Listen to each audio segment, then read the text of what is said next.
చేస్తాను.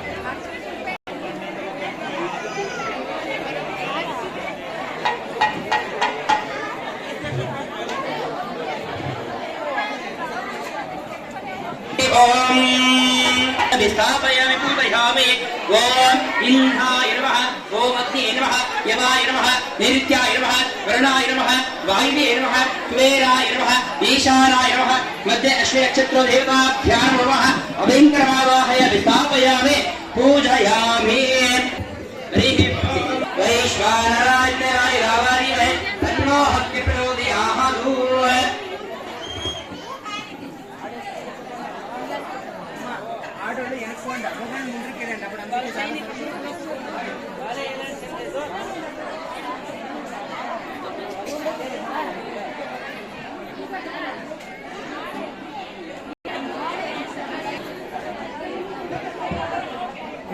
గణపతి హోమం చేస్తాం. గణపతిని కూడా నివర్తి కావాలనేసి విఘ్నేశ్వరుని ప్రార్థన చేసుకున్నాం. ఓం గణానాన్వా గణపతిం వామహే కవిం కవీం బ్రహ్మణస్పద ఆనశృణ్వన్నోతిభిస్సిద్ధారణకస్వ ఓం గణానాన్వా గణపతిం వామహే కవిం కవీం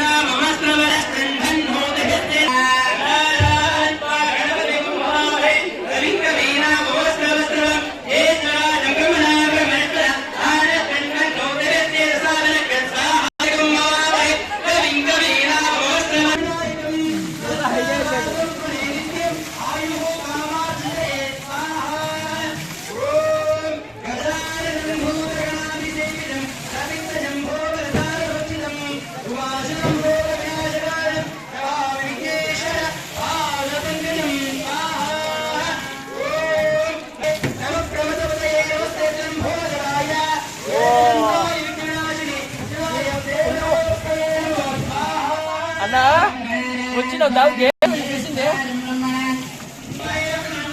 హాయ్ ఫ్రెండ్ అంతరే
नमोस्तुते भूत प्रेत विशाचारी राक्षोपाल निवारणाय स्वाहा राक्षोहत्ते దండాలు మంది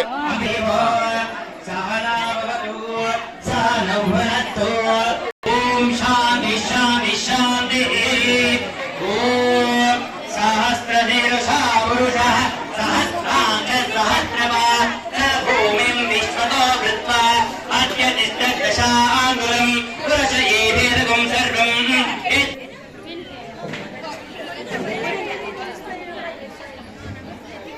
హాయ్ ఫ్రెండ్స్, దండాలు.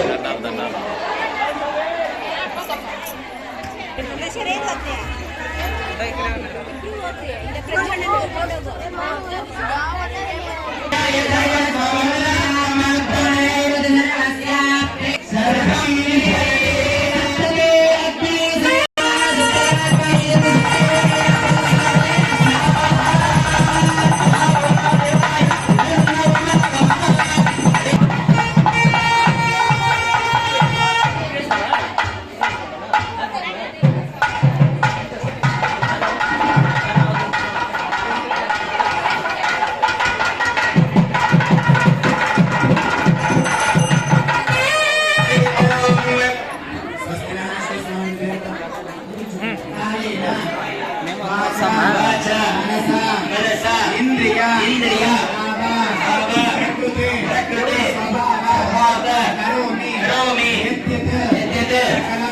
వాసుదేవ బాధ అర్పణ వస్తు సర్వం శ్రీ ఆర్యమ్మ దేవి బాధ అర్పణ వస్తు యోగ సమస్త సుఖినో భవంతు సర్వే జనాః సుఖినో భవంతు సమస్త సన్మంగళాని భవంతు సర్వం శ్రీ వాస్తు రాక్షోజ్ఞ బాధ అర్పణ వస్తు సర్వం శ్రీ కృష్ణార్పణమస్తు.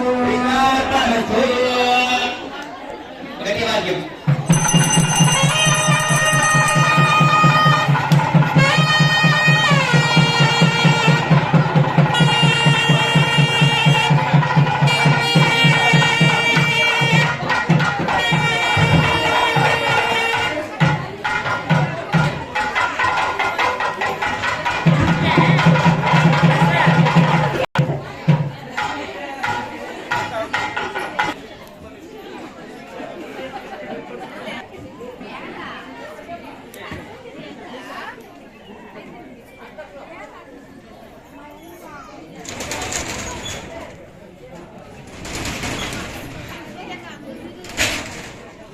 దేవిని ప్రాతకాలము రాత్రి 12 గంటలకి ప్రతిష్టాపన జరుగును.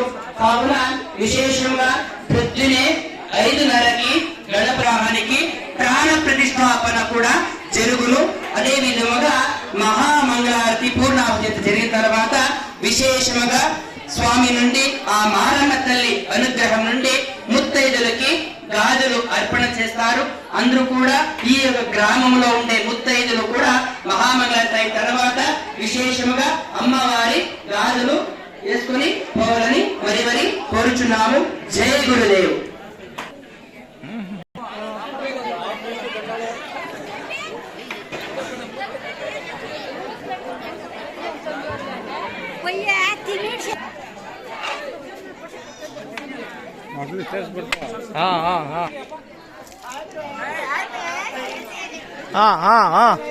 నన్ను కదా మన వేసుకుని ఆడేస్తున్నావు నీ వచ్చి లాస్ట్ నువ్వు తీసుకున్నా లాస్ట్ ఒక రాయి ఒక 80,000 లేదా 50,000 1,00,000 అనేది ఉంటుంది. అయ్యో ఇంత విగ్రహాన్ని తీసుకొని వచ్చి నీళ్ళు పెడతాం. నీళ్ళంటే 9 11 45 రోజులు ఒక 3 ఏళ్ళు 3 నెలలు ఇంత దినాలు మనం విగ్రహాన్ని నీళ్ళ పెడతాం. అదే కదా కుంభాభిషేకం అంటే ప్రతిష్టాపన సమయం దగ్గర వచ్చినప్పుడు 5-4 3-4 లేదా 9-4 విశేషంగా మన చిన్నోళ్ళు అంటే ఎల్కేజీ ఇంకా యూకేజీ 1వ క్లాస్ నుండి 10వ క్లాస్ అదే కదా వాళ్ళు పాస్ అయితే మంచి చిన్నాడు. అదే కదా మన సేన్లో అంటే పంటలు పండిస్తాం. పండే సమయంలో వాళ్ళు వచ్చేసి అంతా కొట్టలేదు. అదే కదా ఈ విగ్రహం కూడాను మన జీవనంలో మనము ప్రతి ఒక్కరు కూడా మనుషులు ఎన్నో కష్టాలు పడింటారు. వాళ్ళు అప్పులతో బాధపడింటారు. వాళ్ళు అక్క చెల్లెల్ని తీసుకుపోయి దానికి దీనికి కష్టం ఉందంటే సులువుగా ఒక రాయి విగ్రహం కావాలంటే ఎన్ని ఏట్లు తిని మనకి అందరూ కూడా ఒక భాగ్యమే. అదే తర విశేషంగా మారమ్మ తల్లిని ధాన్యంలో పెట్టింది. ధాన్యంలో పెడితే అది ఉడుగ్గా ఉంటుంది. ఉడుగ్గా ఉంటే కూడా విగ్రహం పగలొచ్చు. అయితే ఈ విగ్రహం కూడా పగలకుండా నేను పాస్ అయితే అనేసి ముందరగా వచ్చింది. అదే కదా విగ్రహము ఇంకా కాసేపట్లో